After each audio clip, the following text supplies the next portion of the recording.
In this video, we're going to talk about using German short rows to create the effect of knots in the barnwood on the frame for your blanket.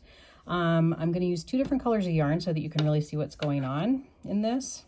So your pattern is going to tell you to place the knots wherever you want them, and this really is completely up to you. I mean, you could knit 3 or 4 rows of your garter stitch and then decide to place a knot. You can place them evenly across. You can put them one on the end, one on the other end. It doesn't matter where you put them. It's up to you. Okay, what is important when you start the knot is that you get to kind of where you want it to be, and then you're going to start to work German short rows. So it's going to tell you to turn your work. So you're going to be knitting across, looking at the right side of your blanket when you begin one of these. What you're going to do next is stop, and you're going to turn your work so that you're looking at the wrong side. The first short row needs to begin on a wrong side.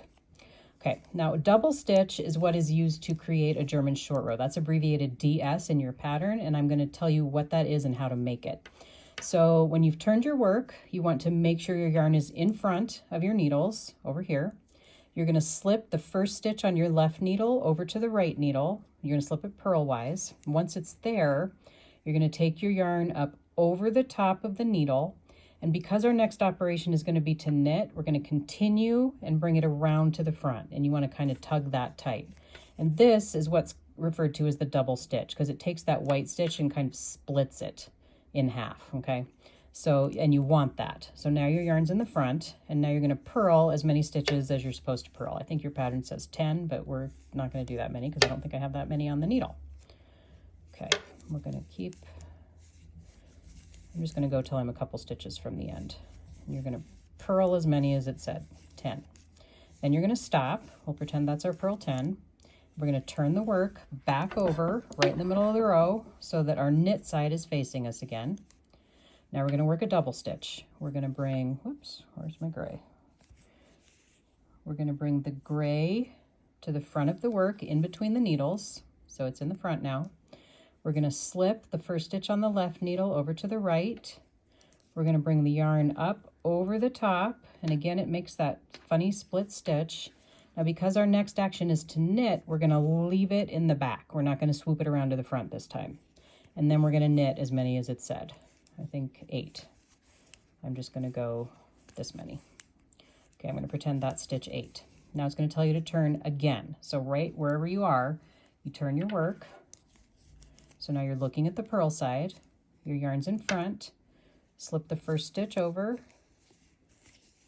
bring your yarn up and over to the top, and because you're going to purl, continue bringing it around to the front, and then you're going to purl. I think your pattern probably says 6, but I think we're just going to do 2, because that's what we had. Okay, now you're going to turn one last time to get you onto the right side of your work again, because that's where you want to end up.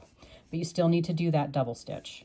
So bring your yarn to the front, slip the first stitch over, up and over the top, leave your yarn in the back because you're going to knit. Okay, now we only have 1 stitch to knit here because I made it such a short little knot. When you're done with your short row, you're going to have to do what's called resolving the double stitches. So you're going to come to a funny looking stitch right here. You're going to think, what the heck is that? So when you come to that, what you want to do is insert your needle tip through both parts of the double stitch and knit them together, and that makes it go away. And then you have 1 regular stitch to knit. You'll have more than that. And then here's another funny looking stitch. So you want to insert through both parts of it and knit them together. And then you just continue on your way. Now, if you've never worked German short rows before, I would recommend that before you go too far, you come over here to the other end of your knot, and I would hang a removable stitch marker right there, because while it's on your mind and you're thinking about it, you know that that's a double stitch and there's another. You can mark both of them if you want, because you're going to knit the whole way to the end of your row, and this could be a long ways because these are long rows. And then on your return trip, you're going to have to resolve those other double stitches that you left from the knot. So you don't want to forget about them, because if you forget about them, you might be tempted to knit both parts of the double stitch as their own stitch, which would wind up increasing stitches. So if you have a marker hanging there, you're going to stop at the marker and think, what the heck is that there for? Well, that's what it's there for. So I'm going to knit back to it now and show you how to resolve them on this side, which is the same. I just want you to see it. Almost there. So you can place these knots as many or as few as you want, or you can skip them all together if you just don't want to do this. But German short rows get used a lot in patterns nowadays, so it's kind of a handy skill to have. Okay, so here's my funny looking guy. This is just a regular old knit.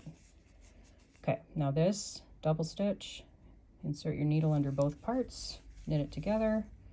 That's a regular stitch, so just knit it. And here's the last double stitch. Knit that together.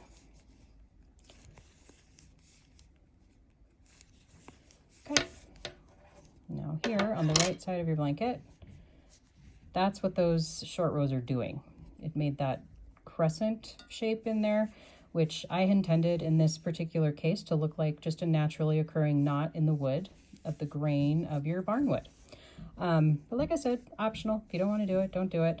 I wouldn't do it too close. Like I would knit probably at least 4 rows, honestly, of garter before you do one of these knots, or it can interrupt the top edge of your existing blanket, that it could bow down into the shape of it and make it look a little warped.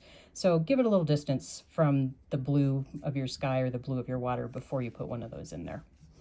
So there you go, German short rows. Apply it to this or apply it to your next knitting project.